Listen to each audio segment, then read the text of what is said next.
રાજ્યમાં 26 એપ્રિલે હીટવેવની આગાહી આપવામાં આવી છે। 26 એપ્રિલે સ્થાનિક સ્વરાજ્યની ચૂંટણીનું મતદાન છે, ત્યારે મતદાનના દિવસે અમદાવાદમાં 44 ડિગ્રી ગરમી પડી શકે। 25 થી 27 એપ્રિલ દરમિયાન હવામાન વિભાગનું યલો એલર્ટ છે। અમદાવાદના 76 વિસ્તારો હોટસ્પોટ જાહેર કરવામાં આવ્યા છે।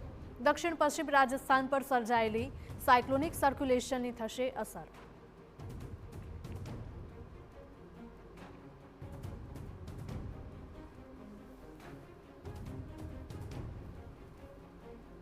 આગામી 25 થી 27 એપ્રિલ દરમિયાન હવામાન વિભાગ દ્વારા યલો એલર્ટ જાહેર કરવામાં આવ્યું છે।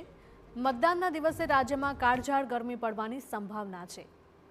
તો રાજ્યમાં 41.1 ડિગ્રી સાથે રાજકોટ સૌથી વધારે ગરમ શહેર બન્યું છે। ત્યારબાદ અમદાવાદ, અમરેલી અને ગાંધીનગરમાં પણ ગરમીનો પારો 40 ડિગ્રીએ પહોંચ્યો છે।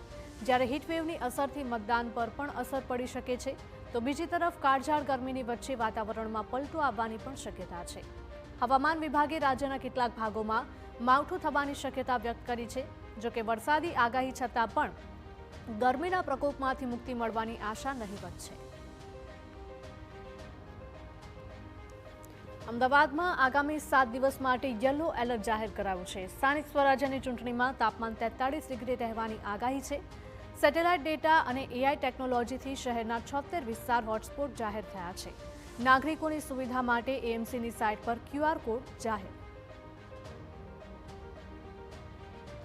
અમદાવાદ શહેરમાં ત્યારે હીટવેવની અસરથી મતદાન પર અસર પડી શકે છે। આગામી 7 દિવસ એટલે કે 27મી એપ્રિલ સુધી પારો 43 ડિગ્રી રહેવાની હવામાન વિભાગ દ્વારા આગાહી આપવામાં આવી છે। શહેરના 76 વિસ્તારોને હોટસ્પોટ જાહેર કરાયા છે, જેમાં દક્ષિણ ઝોનમાં લાંભા, વટવા, ઈસનપુર, દાણી લીમડા, બહેરામપુરા અને પૂર્વ ઝોનમાં રામોલ, હાથીજણ, વિરાટનગર, ગોમતીપુર, નિકોલ અને અમરાઈવાડી, તો પશ્ચિમ ઝોનમાં ચાંદખેડા, એસપી સ્ટેડિયમ, રાણીપમાં હોટસ્પોટ જાહેર કરાયા છે। ઉત્તર ઝોનમાં સરદારનગર, ઇન્ડિયા કોલોની, નરોડા અને ઉત્તર પશ્ચિમ ઝોનમાં ચાંદલોડિયા, બોડકદેવ તથા ગોતામાં હોટસ્પોટનું એલર્ટ આપવામાં આવ્યું છે।